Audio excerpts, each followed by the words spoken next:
Hello. Good afternoon, everyone. It's this JJ Risha with Pismo Ventures and the Global Startup Symposium. We do have a few presentations today. We have 12 presentations coming up. They are, if you don't see them, I will relist them in the alphabetical orders that they are presenting. Again, these presentations are pre-recorded, and we did it on purpose so that it's easier to transition from one to the next and avoid you're muted, you're not able to share your screen and all that. And also for the purpose of being able to review them as investors and as founders today, later today, or in the coming days, including next week. Just a reminder that the platform and the event will be available next week as well, all week next week for you to be able to connect and network and engage with others. Um, uh, the only thing next week, there will not be any live support or any support related to the event. So if you still have any questions, please pose your questions in the support chat or in the support tools that are available. Next week, there will not be specific support for the event. Um, Okay, we will start with, so today is a deep tech, which includes robotics, climate tech, clean tech, agri-tech, etc. And tomorrow we have two great webinars in the morning, and please don't miss them, starting at 8:30. And then we have the few companies that don't fit in the AI, life science, or deep tech. So these could be other types of technologies, including software as a service, etc., that are available tomorrow for you to review. Okay, we'll get started with first company. Let me get that going. And the first company is Dano Robotics.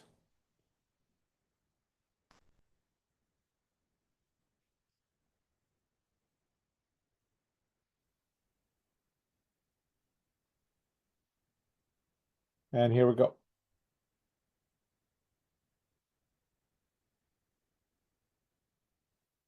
Hi everyone, my name is Xiaoyan Ma. I am the founder and CEO of Danu Robotics. We offer automated waste sorting and picking machinery powered by AI and robotics. You may not know, globally, waste management companies are hiring people to sort out waste, which can pose health risks to personnel and it's profoundly inefficient. The recyclables generated through current process tend to be highly contaminated, result in them either ending up in landfill or having to go through a costly secondary manual process for them to be usable. We want to change this. At Dano Robotics, we have developed an AI-guided, team-based, multi-picker robotic sorting system that can operate like an octopus. For example, 8 pickers can picking out 8 different things to fully automate the whole manual waste sorting process with speed and accuracy. On the right-hand side, you will see our production prototype that is fully functioning at our lab. Our modular system can easily fit into any existing recycling facility with just 2 engineers and a few hours time. It can help our customers to produce high purity recyclable outputs that can be sold at a premium market price, while saving on their operational costs ranging from 30% to 70%. compared with current robotic sorters. Our team-based system is far more productive and cost-effective. Our technology has attracted significant market interest. Last year, we have successfully completed beta system trial with Glasgow City Council Recycling Centre. At the same time, we have secured 2 paid-for pilot projects with EGF, Portugal's biggest waste management company, processing 60% country household waste. The success of these 2 projects can lead to future group sales of 200 units in Portugal alone. We are also in commercial discussions with all the UK leading waste management companies, representing 60 to 70% market share.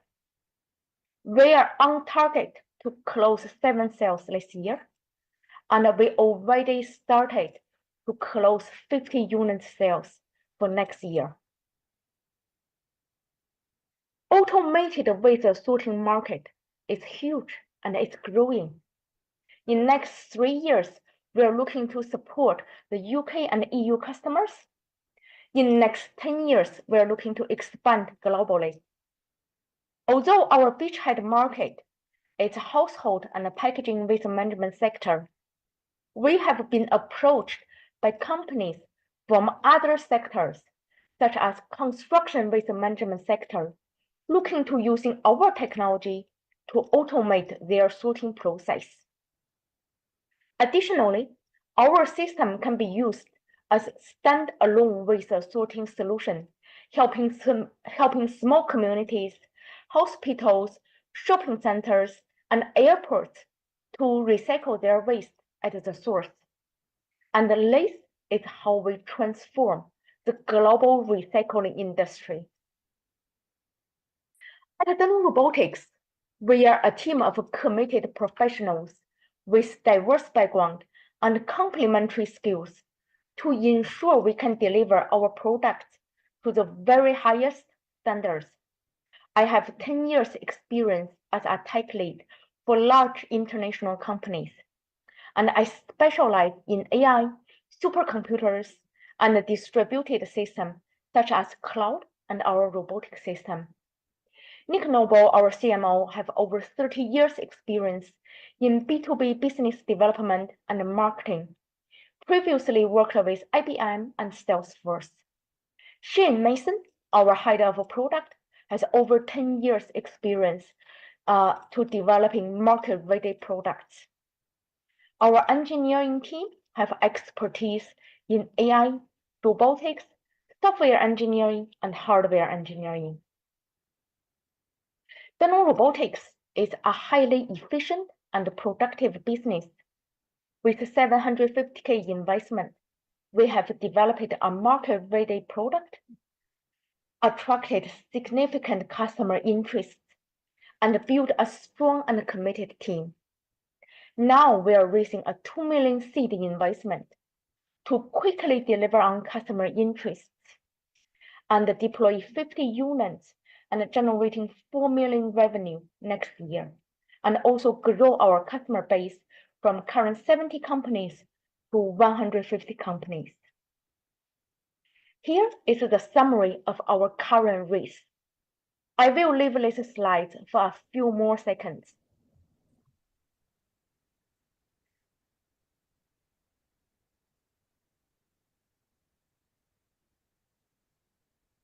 Our technology can make efficient recycling at an industrial scale a reality. With your support, we can deliver on this at a much faster rate. If you are interested in support our mission, please reach out. Thank you. Thank you very much. Please, if you are interested in Danu Robotics, please reach out to them, set up a time to meet as well. We go next with Flight Material Science.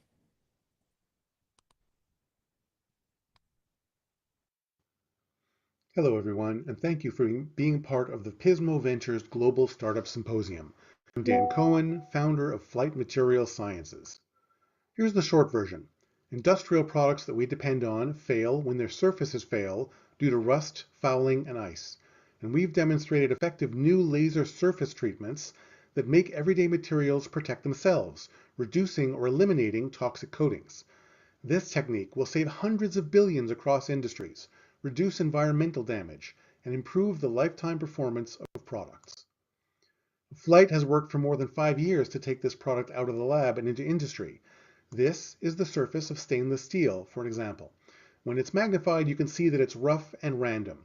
And coatings eventually fail, leaving the surface vulnerable and scattering toxic residue into the air and water. We use patented techniques that laser sculpt a new surface texture that has a functional design directly onto the material. Like the lotus leaf, this functional surface repels water. And if water can't stay on the surface, ice can't form, rust won't develop, and bacteria won't thrive. This is what our superhydrophobic metal looks like. The slightest tilt or push or vibration moves water off the surface completely without any traces. The effect is permanent and durable, and the new surface doesn't fade with exposure to vibration, sunlight, or repeated heating cycles. This technique uses no chemicals or water and can be embedded safely right onto the factory floor.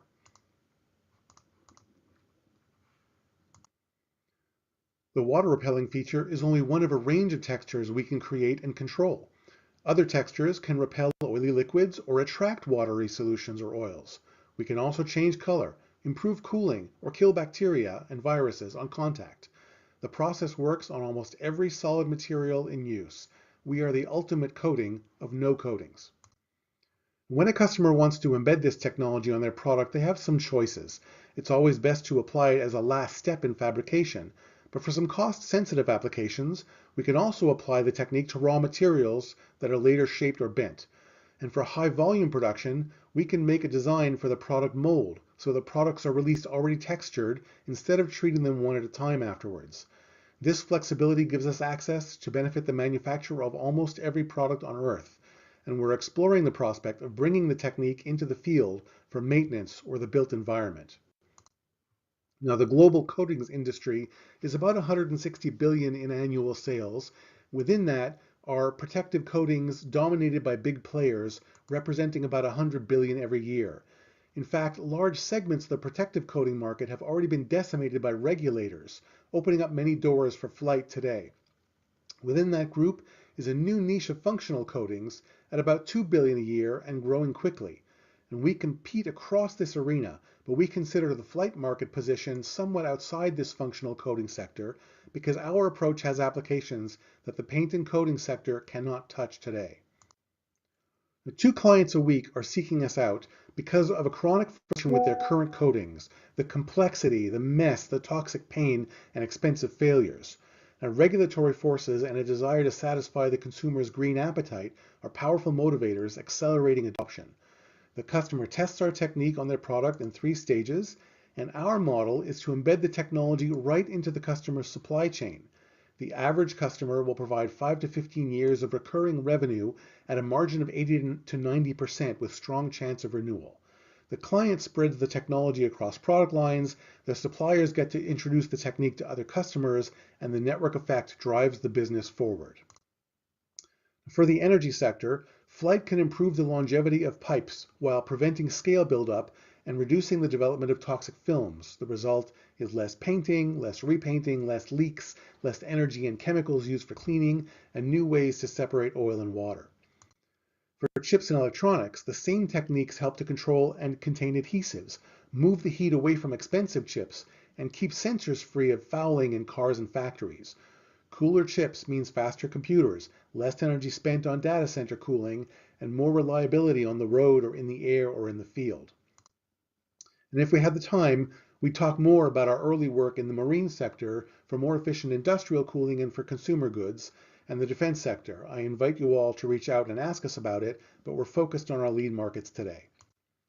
Now, by presenting at conferences and answering direct innovation challenges and being involved with scouts, we've built a pipeline of more than 300 prospective clients around the world. as well as with the Department of Defense. And with our limited capacity, we've had 14 proof of concept projects, with 10 of them showing enough success to have clients asking when they can see the scaled up version to license. And this scale up will bring us to long-term licenses in each sector and the network effects that we described earlier. Our growing team has more than 100 years of experience in early stage science and development projects, and our extended team has a track record in specific domains like aerospace, water, and energy. And in addition to the IP that we've licensed from the university, we've got a significant library of practical new IP and trade secrets. So Flight offers a new approach to product enhancement without compromise, where the manufacturer, the consumer, and the environment all win. We're fighting for the chance to bring this to every corner of the world. And with your support, we'll make everyday materials extraordinary. Thank you for listening.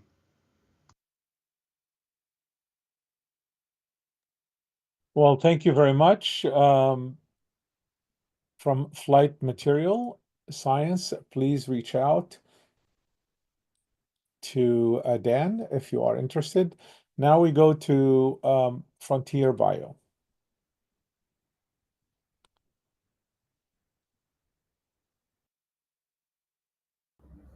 I'm Eric Bennett, the founder and CEO of Frontier Bio. We create lab-grown human tissue to replace animal studies and save patients' lives. According to the World Health Organization, only 10% of the global organ demand is met, and there are over 150,000 transplants per year worldwide. Many patients wait years before an organ becomes available, and sadly, many patients don't survive long enough to receive a transplant. Frontier Bio will create lab-grown human tissues to meet this demand. This is an ambitious long-term goal, so how do we get there? We're starting by making lab-grown human tissues as a better replacement for animal studies. We've already generated 5.5 million in sales for various applications. Hundreds of millions of animals are used in all kinds of industrial R&D, such as medical device testing, drug development, and disease modeling. 90% of drugs that work in animals ends up failing in human clinical trials, often costing billions. Human tissues allow more relevant data to be generated in comparison to animals. The tissues for testing market is $13 billion, and once we're able to implant our tissues, that's a $1 trillion regenerative medicine market. So how do we do this? We are harnessing the power of the stem cell to self-assemble into complex tissue structures. We call our technique self-assembly, and we're combining it with other techniques like 3D bioprinting to achieve the complexity of real tissues. For example, the lungs' alveolar air sacs are just one cell thick, vascularized, and produce mucus and surfactant. No one has ever printed it before. Frontier Bio has successfully created lung microtissue that forms the alveolar air sacs on its own and produces its own mucus. It can be used to study conditions that affect the lung, like viral infections. We are also making strides with blood vessels and neural tissue, subsidized by customer revenue. As another example, we have a $1.1 million contract with a defense customer to develop a brain on a chip for traumatic brain injury studies, followed by a supply agreement. We are free to sell the chips to other customers, and this kind of research normally requires an animal to be hit in the head with objects or for explosions to occur near its head. Our neural tissues can replace these kinds of studies. We've been able to do this because our team is at the cutting edge of tissue engineering and stem cell technology. I'm a serial entrepreneur with a background in biomedical engineering, brain-machine interfacing, synthetic biology, and 3D bioprinting. Victoria was the first in the world to create a human brain organoid to model human epilepsy, and she won an international award for her work. And Sam wrote the most highly cited review paper in the field of tissue-engineered vascular grafts. Here are some of our other team members as well. We have some great advisors, including access to the StartX founder community. If our mission resonates with you, I invite you to join us. We're raising $2 million on a safe note, and the round is almost fully spoken for. Did I mention that we're currently profitable? Our next steps are to hire a business development lead, perform preclinical tests with our tissues, and create partnerships with pharma. I hope that you'll join us in creating the future of engineered tissues. Thank you. Well, thank you very much. Please reach out to Frontier Bio if interested. You may use the tools that we have available, as we have been mentioning all week. You can reach them through text chat, video chat, or book an appointment. In order to book an appointment, all you need to do is search for the company or the founder, and then use the book appointment icon to do that. Next is Helicoid Technologies, which is, if I remember correctly, it's it's a tech transfer out of University of California, Irvine. Here we go.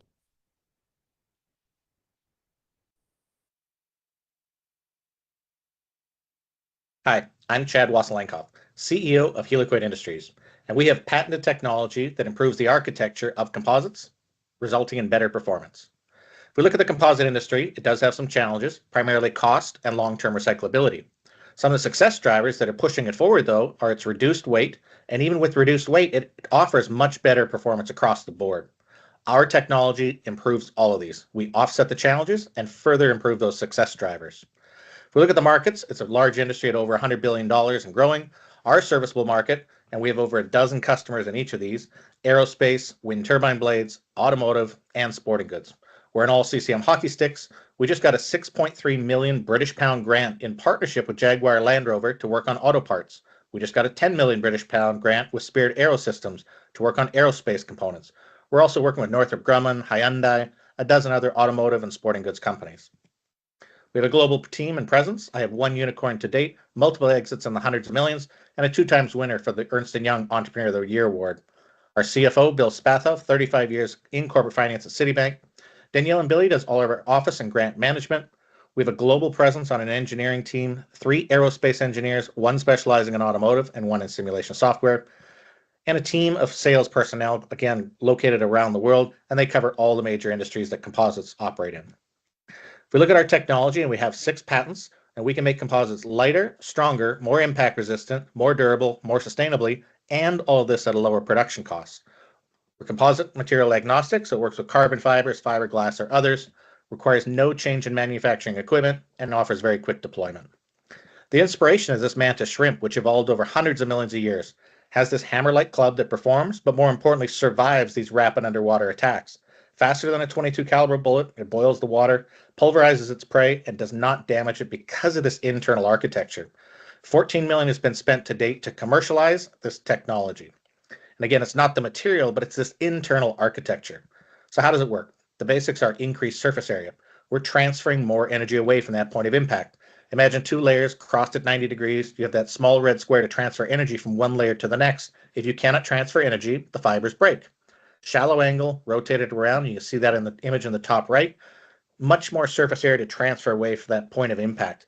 This results in all kinds of benefits, such as compression after impact, 20 to 30% weight reduction with the same performance, better ballistic limits, better impact strength, and better overall durability. Throughout the presentation, I'll show lots of examples. They're all ISO weight, ISO number of plies, ISO thickness, all the exact same material and the same manufacturing process. And again, but in the helicoid, it's much better. Here's a conventional full perforation. Again, that energy went through the material, was not dissipated away, versus with the helicoid. Again, from that point of impact, it's dissipated away and no catastrophic failure. For automotive, we're working with TPI and their raw material suppliers to make EV battery enclosures. Comparing that to aluminum, the current incumbent, we have better load-bearing capability, better damage resistance, better residual clearance for a second impact, still lighter weight, and overall cost savings. With Mitsui, this is for also automotive, but defense applications as well. We offer better load-bearing capability, much better fatigue life or durability. So hitting that with the same impact, the same location. Full catastrophic failure of the traditional way of making it after 25 impacts, virtually no damage after 65 impacts with the helicoid. We're working with a dozen or so aerospace customers, of which about half of those are working on an engine containment ring to protect against a bird strike and a blade off event. Here's how they're currently doing it. It cannot withstand a 250 joule impact, full perforation, which could potentially take down a plane. Ours withstands the 310 joule impact, same amount of material. We're working on sustainability. People would like to use flax. It has a better carbon footprint and better recyclability, but it doesn't have strength characteristics of glass. However, at an 80-20, better overall carbon footprint, better sustainability. And at a 50-50, again, we can actually now get better performance, so take some more weight out of those electric vehicles. If we look at the competitor landscape, there are other ways people are trying to improve composites because they are so expensive, but ours is the only one that reduces weight and the only one that reduces costs. How do we reduce these costs? Again, whether it's expensive material for an engine containment ring or $3 per kilogram material for fiberglass for an EV battery enclosure, we make them all double-digit lighter, all double-digit reduction in manufacturing steps and costs. As an example, that engine containment ring, we can take $30,000 out of the raw material cost alone for one part. But then their customer, the airlines, have a fuel efficiency benefit of up to $5 million over the lifetime of that part. Or we make hydrogen vehicles or EVs lighter, which gives them better range and acceleration. Here's our financial projections. Again, high margin business, similar to, say, a software company. And that's because we're doing a licensing model. Very high margin, reoccurring revenue, faster penetration, and we can go after a lot of markets at the same time. Also, no capital intensive expense required, as we're looking again to license to existing multi-billion-dollar manufacturers rather than trying to compete with them. We're looking to raise 1.5 million, which is a continuation of the 3.7 we already raised, of which management participated in over $500,000 in that last raise that we completed. $16.4 million valuation. Use of proceeds, again, just growth of sales. Just looking to this financing alone will generate approximately an additional 10 million of EBITDA per year. High exit-rich environment. A lot of our customers are big conglomerates that have acquisition strategies, and I've done dozens of exits as well. So in summary, we make and improve composites. We're disrupting a huge and large growing industry, traction already with dozens of customers, expanding margins, limited capital required, and we have the global team in place for success. Thank you. Thank you very much. Please, again, visit and or connect with Helicoid Technologies if you are interested. Thank you very much. All right, next is Jolt. Jolts, I should say. And here we go. Hello, everyone. I'm Ian Major, co-founder and CEO of Jolt. And today I'm going to talk about technology that makes sending value as easy as sending information or an email. And you may say, well, Ian, don't we already have that? Don't we already have digital payments? Hasn't payments really already been solved? Well, before Jolts, I was at MasterCard in Dubai, actually, overseeing the Middle East and Africa region. And let me tell you, there are still billions of people who do not have access to those technologies and solutions, but do have access to what I'm going to talk about today. And even for those who do have access, you know that sending value across borders or conducting payroll with a global workforce is a nightmare. It is time intensive, costly, slow.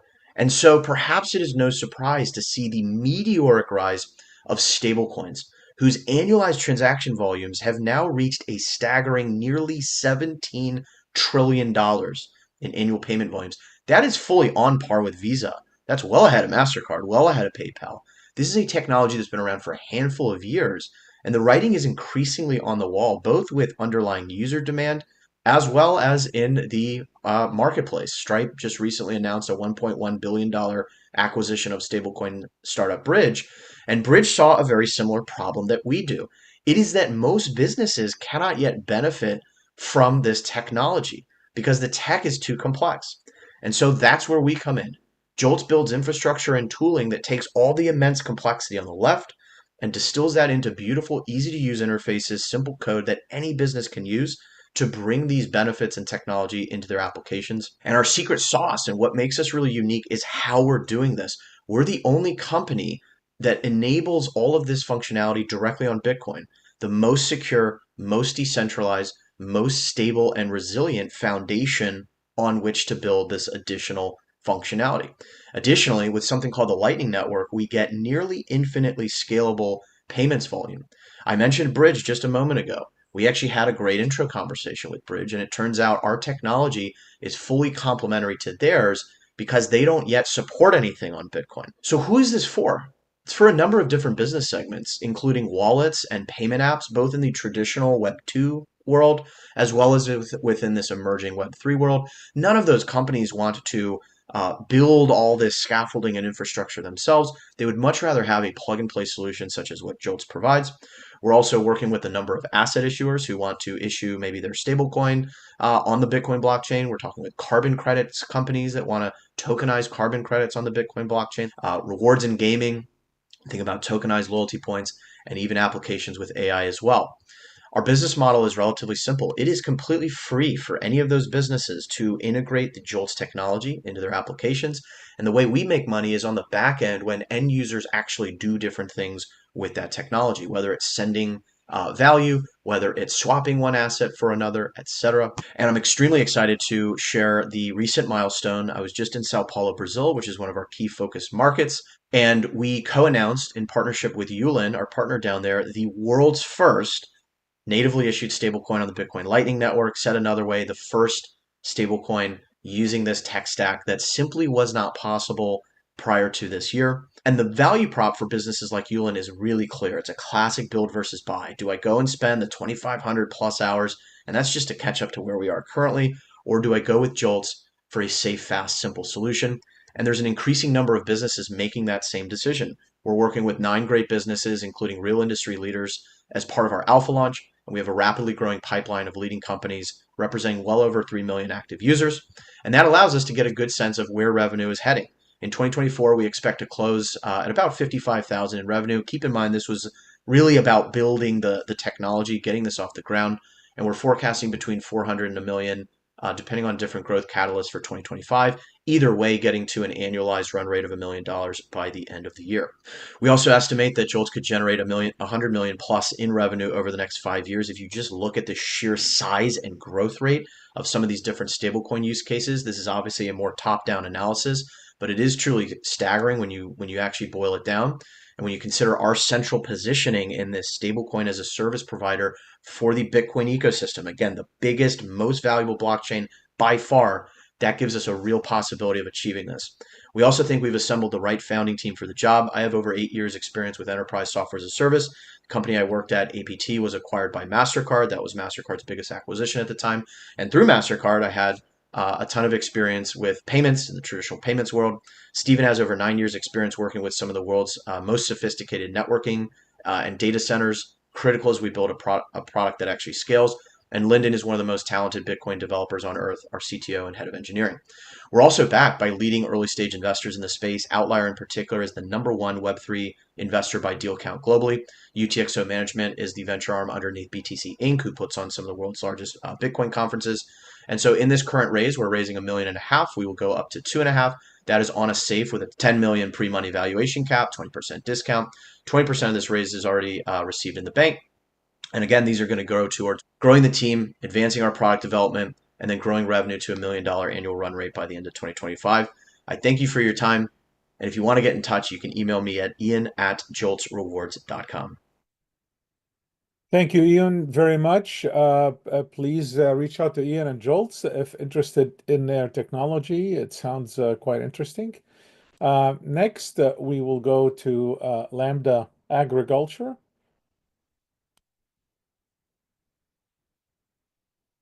So there are now 2 more pitches remaining. I'd like to now invite our penultimate finalist, Monica, representing Lambda Agri, up onto stage to deliver her pitch next. Please, can we all give her a round of applause?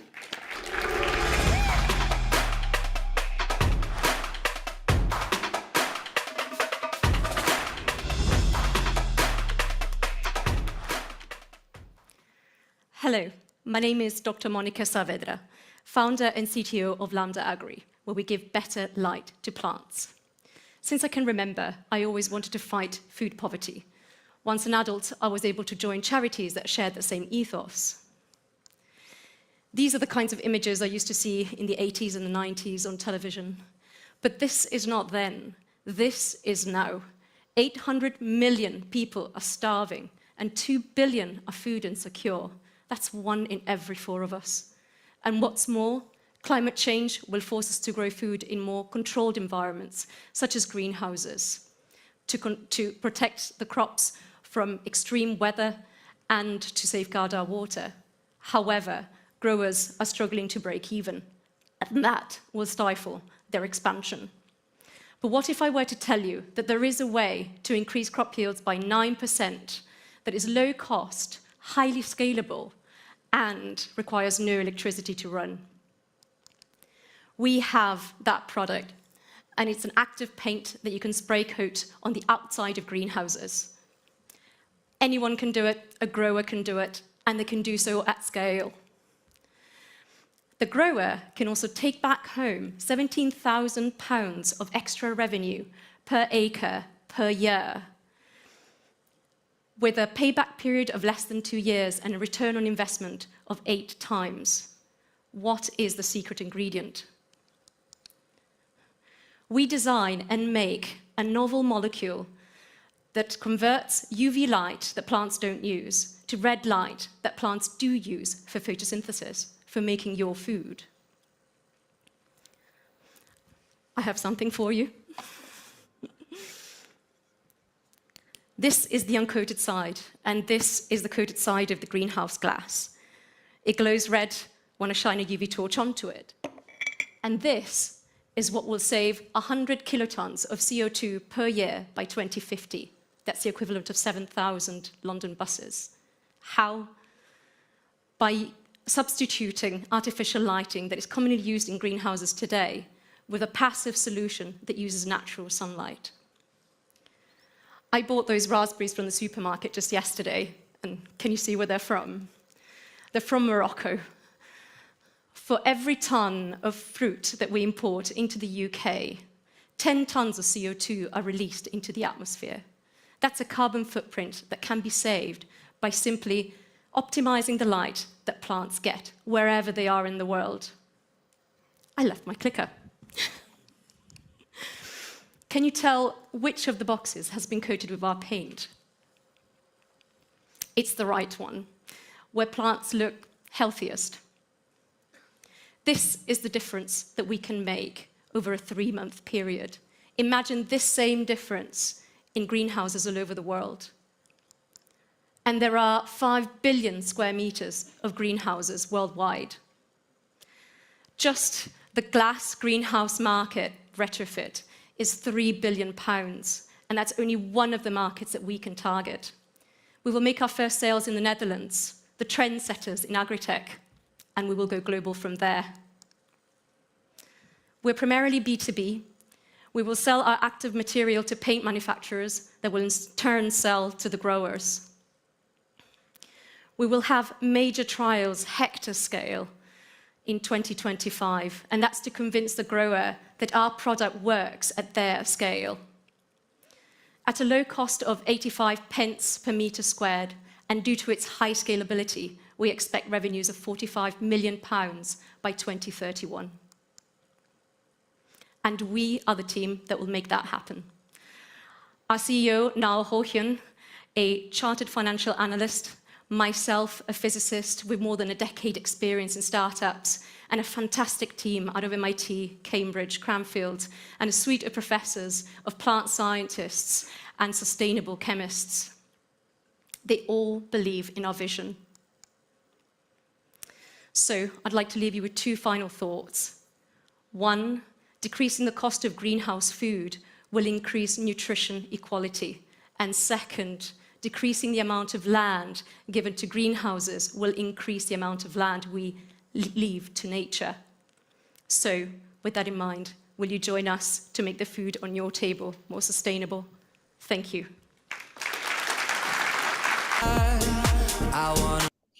Thank you very much for Lambda. I know there were questions about the presentation. The company name is Lambda Technology or Lambda Energy or Lambda Agri. You can find them and reach out to them online. It sounded like it's an interesting technology. We usually, this company specifically did not comply with our strict requirements for the video presentation, but we did still let them present. Next is Tron, and here we go.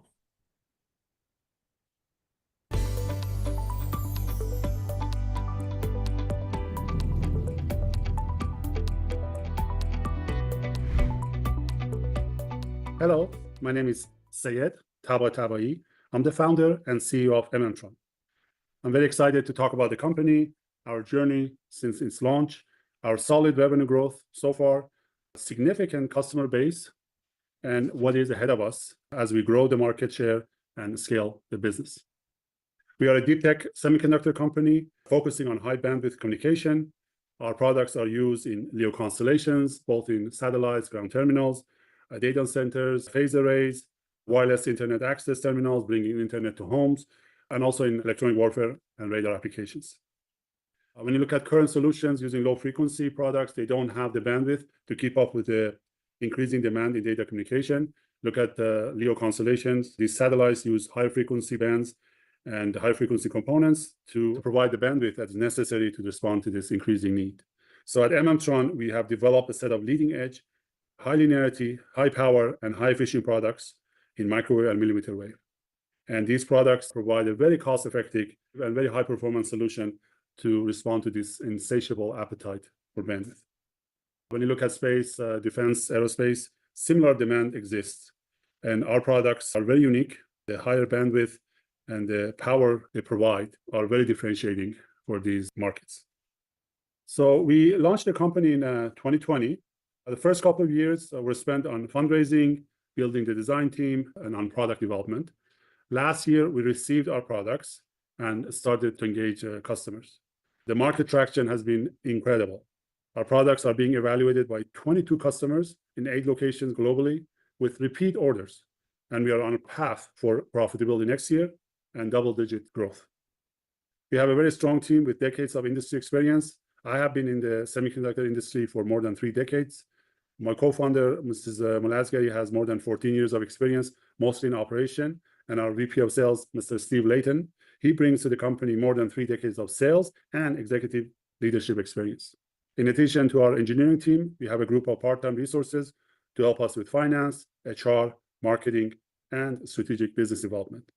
We are at the cusp of receiving multiple large production orders and taking off. The Series A funding is to build on our momentum and to accelerate our growth. We have built very strong barriers to entry. The process node, the PDK models we own is our own IP. The architecture and the team are the key elements. For example, one of our patents is for communication terminals in SATCOM in space with ruggedness against nuclear EMP. Another example is the use of a technology on power beaming and energy transfer. So with the seed money, we've been able to get products into the hands of customers for evaluation. Some are used in high capacity satellite communication, some are used in high data rate wireless infrastructure, some for high bandwidth electronic warfare and radar, and some for ultra high speed links in data centers. So in SATCOM, our solution has the highest efficiency in the world, allowing operators to turn on more channels and provide services to more customers with a limited solar panel energy. This directly translates to more revenue. For terminals on ground or on airplanes or on ships, our solution has the highest linear power in the world. This allows the operators to maintain a high throughput link with high data rates, even in harsh environmental conditions. In backhaul or bringing internet to homes when fiber is not readily available, our solution has the highest reach in the world, allowing very long extended distances to be covered with the towers that use our components, which dramatically reduces the cost of deployment. For electronic warfare and radar, one of our chips won the product of the year in 2023, and these chips are enablers in greater than 64 gigasample per second direct RF solutions with applications in aerospace and radar. We have a very experienced team with excellent track record in the industry. We have been participating in several conferences, invited panels, published articles jointly with our customers. And I truly believe that MMTron is a company with greater than 20x return on investment. A lot of the heavy liftings has already been done as we have the products on hand. The customer traction has been amazing, and we are ready to scale up the business. So in this last slide, I'm summarizing some of the key questions and answers. Please contact me with any questions you have as we work toward closing our Series A. Thank you. Thank you very much. It's an amazing time. Next, please reach out to MMTron if interested in MMTron. Next, we move to Now Cuisine.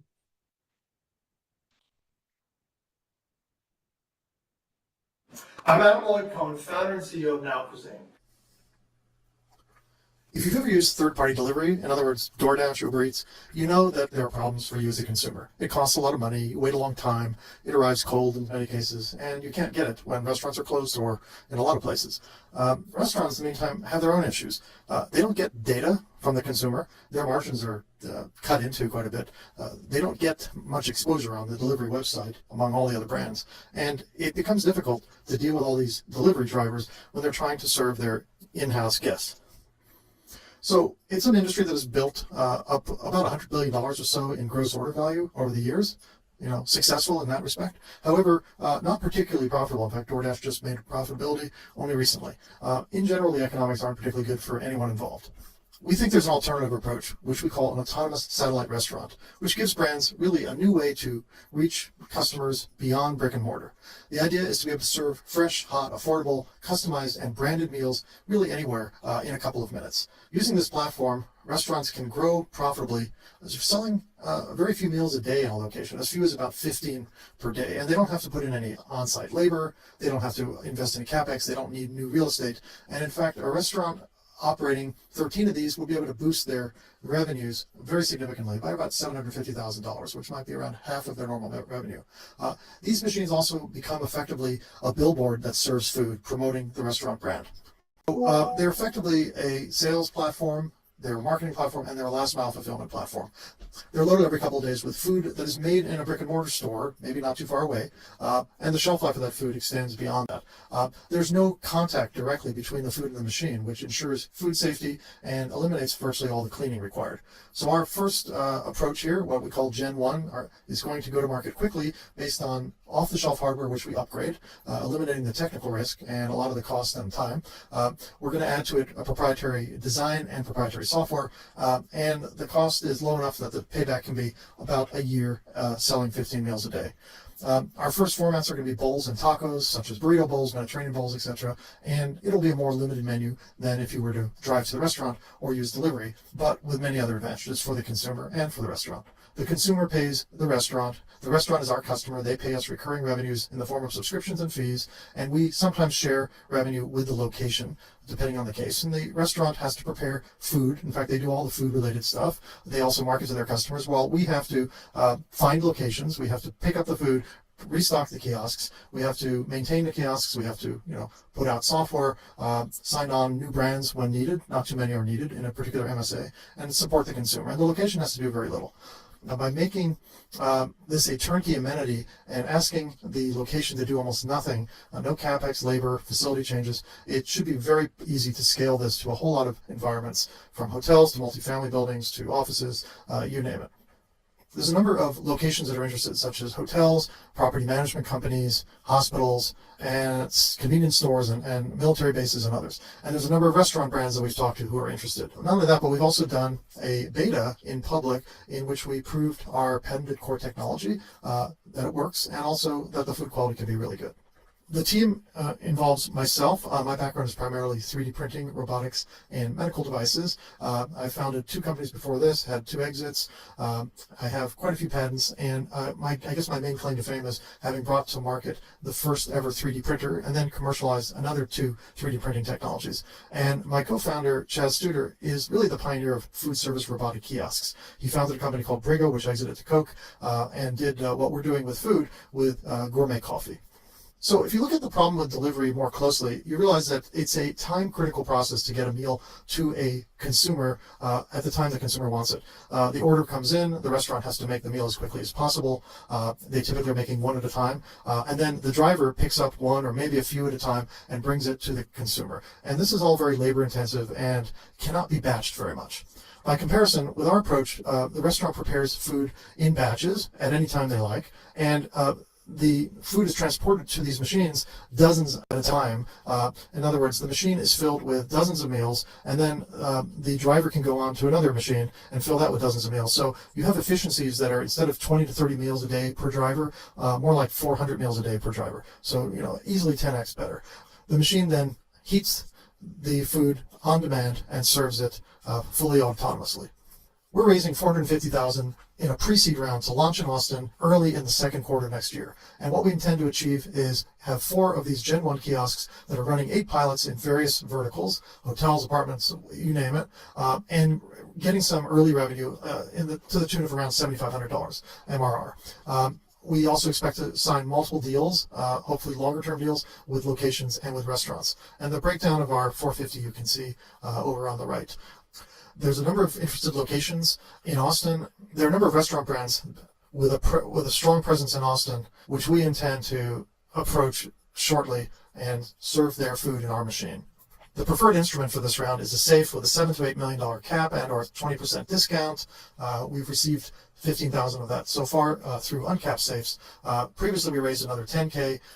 Founders have put in about $210,000 so far. Our burn is only about $1,000 a month. Our runway without additional money is about 5 months, and I'm the sole director. If you have any questions, look forward to talking with you. Please find our contact information below. Thank you for your attention. Thank you very much. Apparently, a couple of the companies that are presenting today, they really don't belong in this category.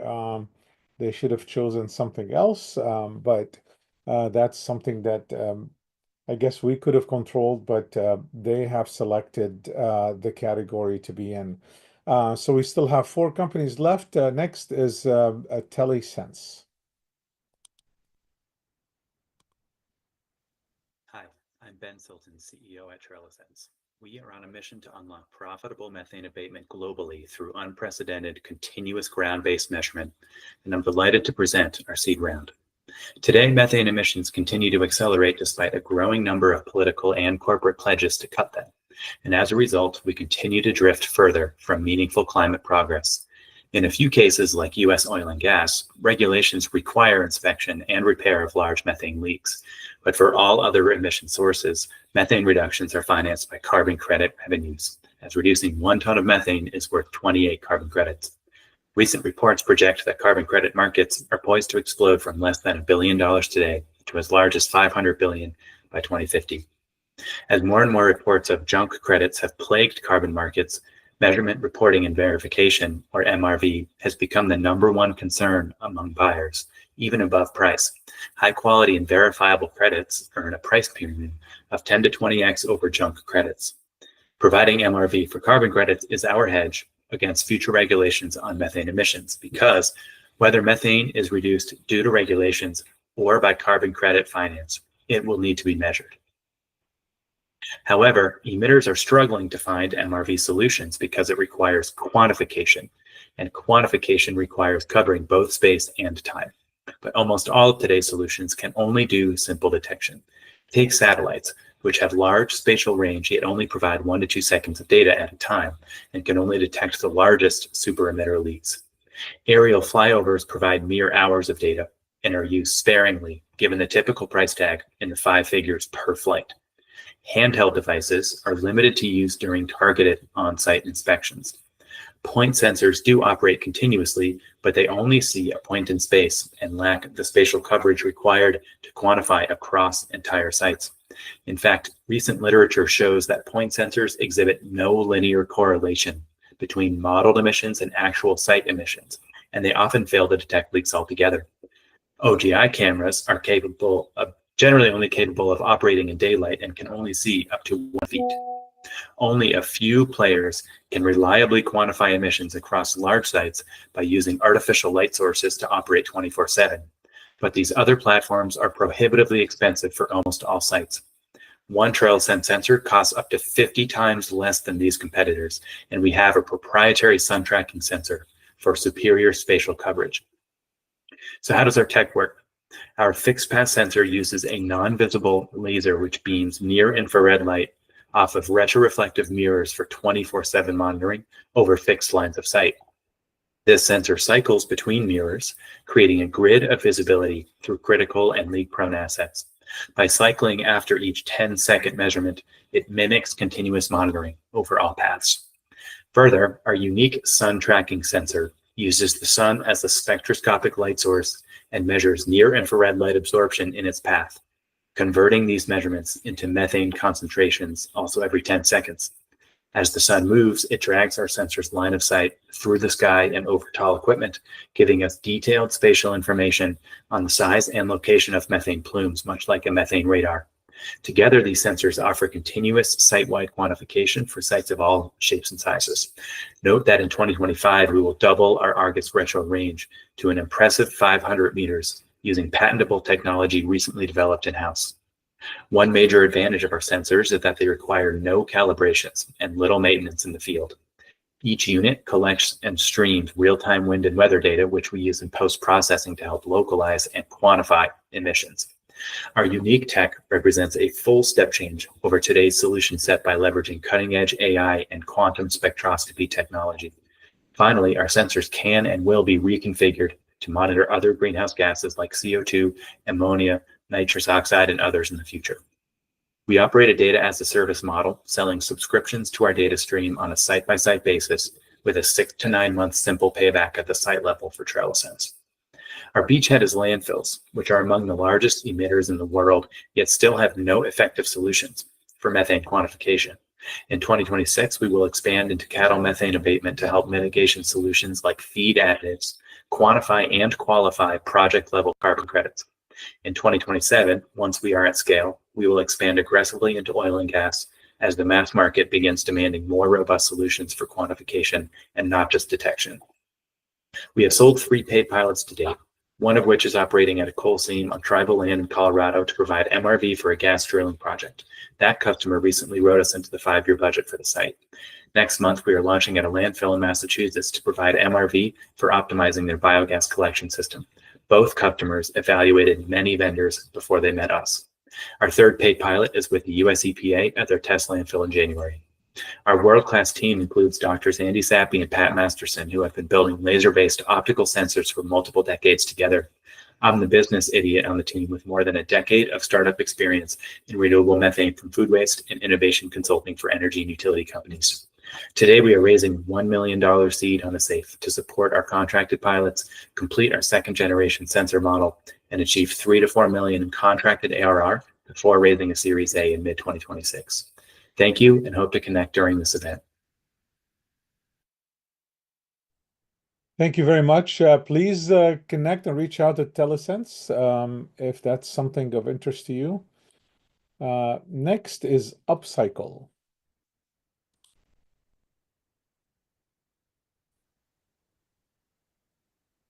Hi, my name is Jared Criscolo. I'm the CEO and founder of Upcycle & Company. Give you a little note on our traction so far. Over the last 3 years, we've secured over 700 customer sites with 4 award-winning landscapers. We've also built relationships with 8 ag majors and middle market companies in our space, through which we learned that Upcycle solve problems that affect all plants globally. The problem set that we're focused on is abiotic stress. So we kind of break down what this looks like here. But at the end of the day, what that leads to is crop stress and reduced yields. This is a significant and profound problem that affects over 1 billion people a year. It affects 30% of the crops globally, which are lost due to these stress factors, which is $80 billion in crop value. And important to note, nutrient use is not very efficient. Up to 70% of nitrogen is wasted. The solution that we've developed at Upcycle is to build a technology platform that focuses on upcycling organic waste with unique methods of extracting the nutrient value out of those components. And what we're able to do with those products that we develop is influence crop gene expression and sculpt soil biology. So kind of give you a sense of what that looks like and how it works. As we apply Upcycle to products, we elicit genetic responses in the plant. So we upregulate different genes that do things like improve nitrogen uptake or build salt stress resistance in plants. As we do that, it starts to naturally activate the soil microbiome. So we see this big uptick in soil biology activity that's related to those genetic upregulations. And ultimately, that improves crop yield potential. The form of our current product is twofold. We have a liquid version, which covers a lot of agricultural applications, and a granular version. At this point in time, we're also optimizing those products for the 4 core modes of action that we identified through the genetic analysis of plants grown with our product. Now, when we look at what does it look like, what does this actually mean? Here's 4 photos from field trials that, or excuse me, lab trials that we did this year, taking a look at the effect of upcycle on romaine lettuce. So we did a salt stress test here, and you can see that there's a no salt control, top left, it looks great and healthy. The salt control on the right shows the damage that can be caused by adding salt into water. And then the bottom 2 are 2 formulation candidates we developed for our salt stress product, the bottom right one being the most successful that we moved forward with. Now, as we look forward, what does our revenue model look like? We're currently selling our product in 3 ways: a branded product, which we offer to landscapers, and we've learned a lot of the things that I've shared with you so far today based on those experiences. In addition, we have a white label and a formulation enhancement component, and that's where we get into the ag inputs manufacturers and some of these bigger market opportunities. So what our current customer pipeline looks like, again, on the left side here, as you see it, we have a list of our landscape customers and partners that we work with. On the right side, these are a variety of different manufacturers that are in the crop protection, so basic chemistry space, the nutrient side of things, in the ag biological side, where we're partnering with these companies to create multi-mode of action products that essentially enhance what they're already doing and make them work better. When we look at the market opportunity, there's 2 approaches we take. This is the top down. So globally, this is a massive market, $315 billion a year market. Depending on the segments you look at, fertilizer is about a 5% CAGR, biologicals is 18% CAGR, so significant growth opportunity here. Now, when we look at what we're actually doing at Upcycle and get down into our focus area, this gives you a sense of the crop sets that we're focusing on and the market opportunities that we've identified based on our assumed application rates per acre and our costing. The team that's going to make this happen, we've been working together for well over a year and a half now. This group has over 140 years of combined experience at some of the largest companies in our sector. Our formulation team in particular has over 55 issued patents in crop protection for developing novel and unique products, particularly ones that are sustainable. So we have a great set of intellectual firepower that's driving this company forward from a science perspective and also from a go-to-market perspective. Now, at this point, we're raising up to $3 million with a target of $1.5 million. That round is a convertible. The cap on that is pre-money $10 million with 5% interest, no discount on it. Thus far, we've raised $150,000 since we launched it a week ago. We have a soft commitment for up to $1.5 million of that on top of it. So we've made some good progress in getting people to move forward, and we expect that to come through in the next 3 to 4 weeks. Previously, raised $2 million through 3 different rounds with a variety of angel investors and seed funds. In terms of time, I have put 9 years into developing this and really the last 3 focusing it. The milestones that we're going to achieve with this funding are broken down here, and it's really 4 core things. Completing 2 market-ready formulations, which we're well down the path with a nitrogen and salt stress product. The second is completing 16 joint field trials with existing customers. The third is completing 30 internal field trials to support that customer pipeline to give them the data they need to go to market. And then the last one is securing 2 wholesale commercial agreements coming to the end of the 2025 field trials, which we've already started doing. Our current monthly burn rate is $50,000 a month. We have about 4 months of available cash on hand. With our board of directors, we currently have 5 seats. We're looking to bring it down to 3. One of those members was the CFO of what became Nutrien, one of their divisional groups, acquired over 75 companies within our space over the course of 7 years, and has a ton of industry expertise. So to kind of sum all this up, why this is a good idea.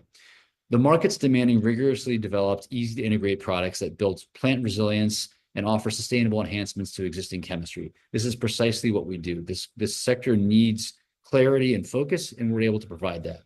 Thank you very much for your time, and look forward to taking your questions offline. Thank you very much for Upcycle. Please, again, reach out to Upcycle with any interest. Again, you can reach them online via a chat or book an appointment as well with them. You can also reach out to them via their LinkedIn profiles as well. 2 more companies left for today. Valexion is next.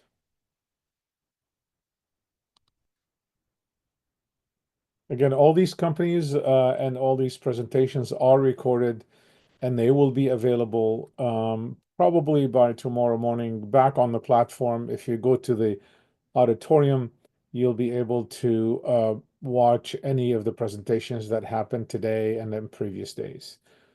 Thank you.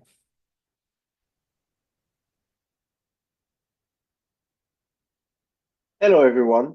My name is Damien Despinois. I'm the co-founder and chief executive officer of Volexion, where from Chicago, our mission is to leverage nanomaterials to make lithium-ion batteries better, cheaper, and safer.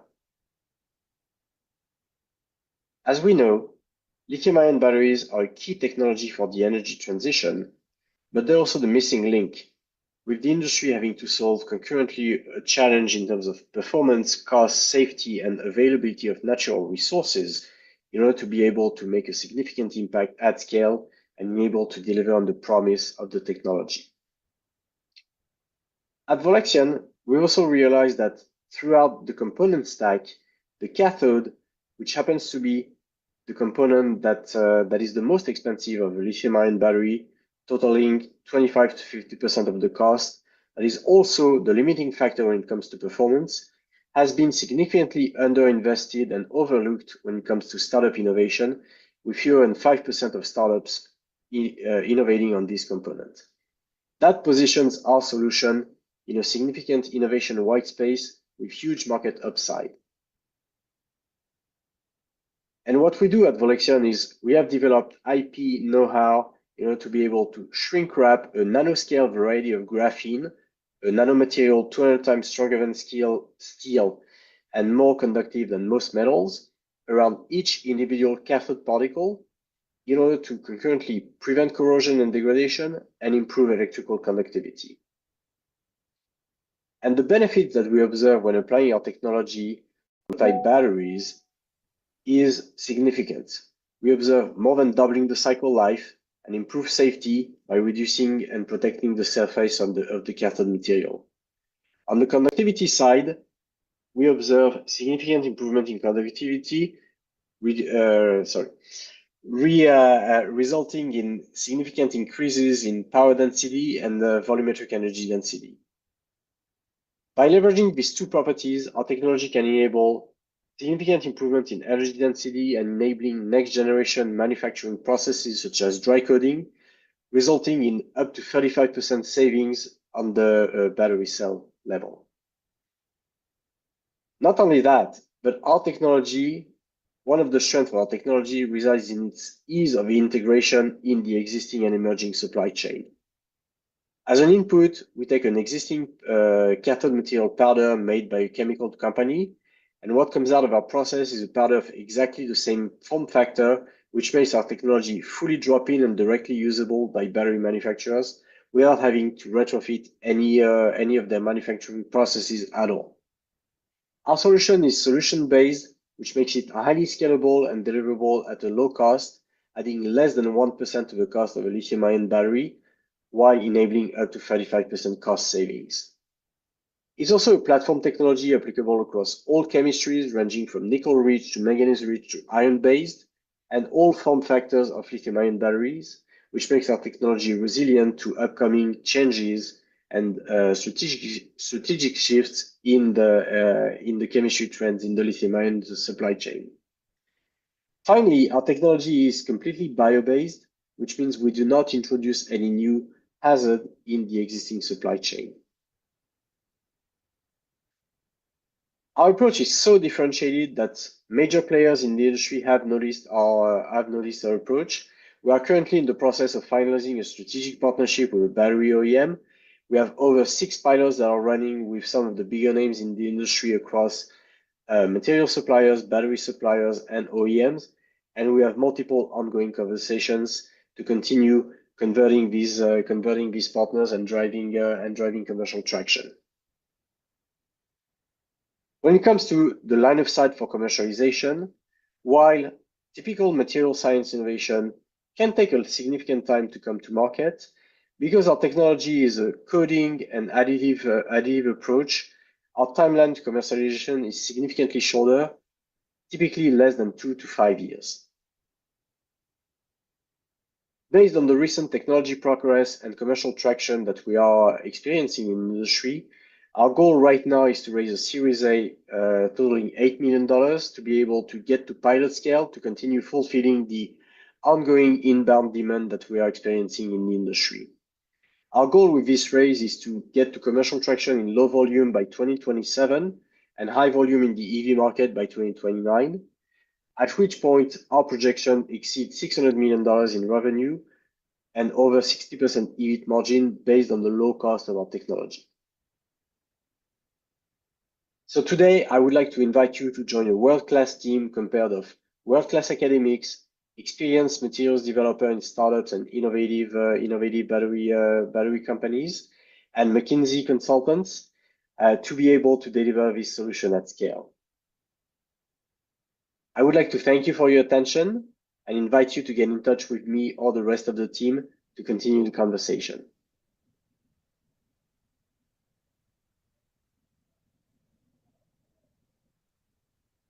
Thank you very much, Damien. Damien followed the presentation requirements to the dot, including the summary page at the end. Last but not least is Volvero.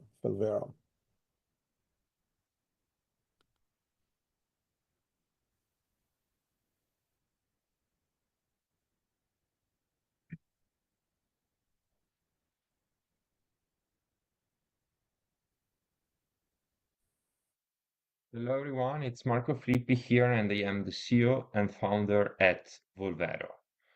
And the big news of 2024 is that we are featured on Shark Tank, so I invite you to go on YouTube and see how it went. But I want to bring you back for a second to your last holiday. You just arrived to your beautiful final destination. And probably the first thing you want to do is to rent a car in order to explore the area. But maybe recently you also needed to rent a van in order to move everything to your new place. You are about to relocate and you need a big space where to throw all of your things in and move them. So, if by any chance you dealt with a car rental service, how was your last experience with them? Most of the time, people hate car rental services. They are cumbersome, offer unclear terms and conditions, are very expensive, and never evolved in the last 30 years.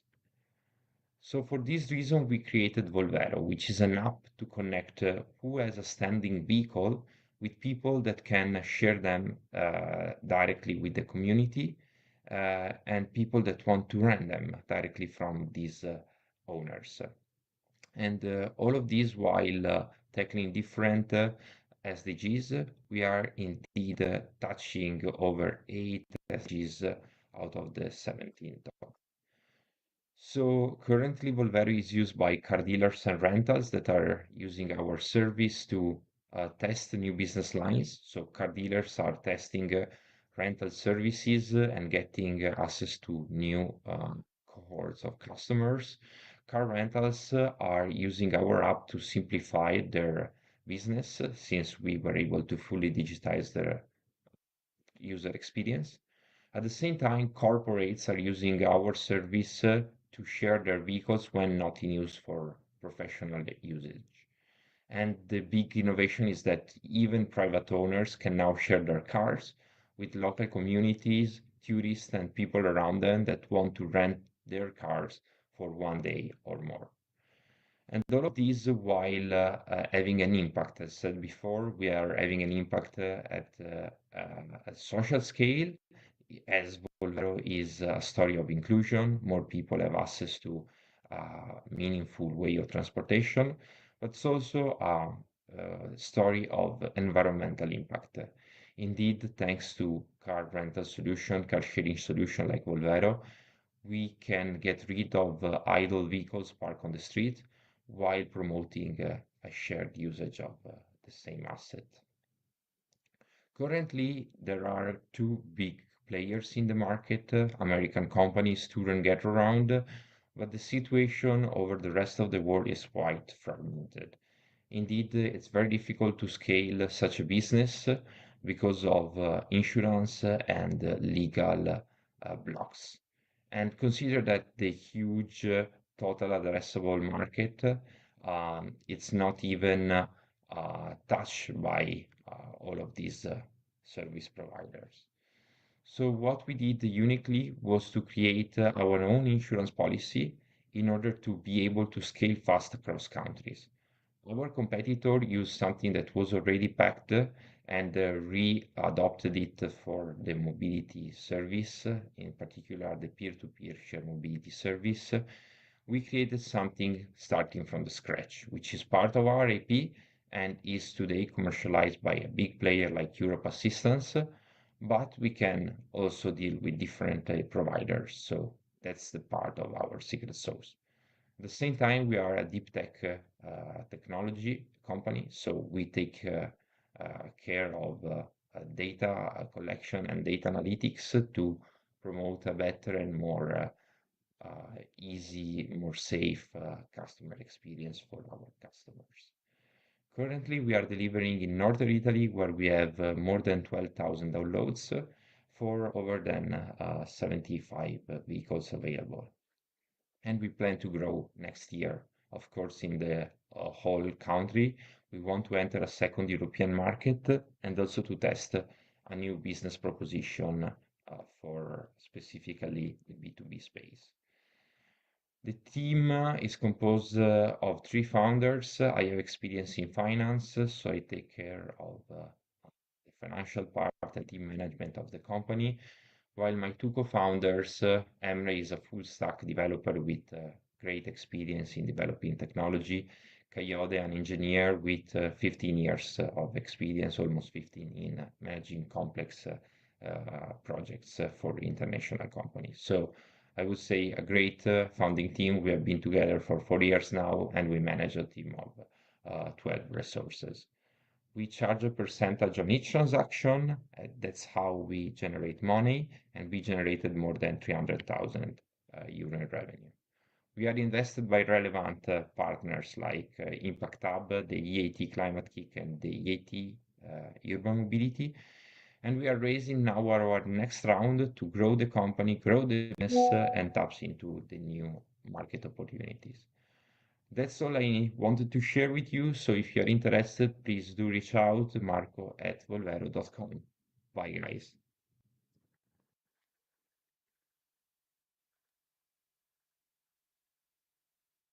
Thank you very much. Okay, well, thank you all for being part of the Startup Symposium. This concludes the presentations for today for DeepTech. We do have a big day tomorrow still, two webinars in the morning. You don't want to miss. They're really interesting. One is about how to compensate your team, especially in early stage startups. And the other is what do investors look for when it comes to pre-seed, seed, and Series A. And also in the afternoon, starting at 1 p.m., we have the technology companies, but they don't fit in any of the categories that we had in the previous couple of days and today. Please join us tomorrow. We look forward for you to being part of this tomorrow, and please reach out to the companies that have already presented and you are interested in taking a look further at them. Have a great day, and we will see you tomorrow in the morning. Thank you so much. Have a great day. Bye-bye.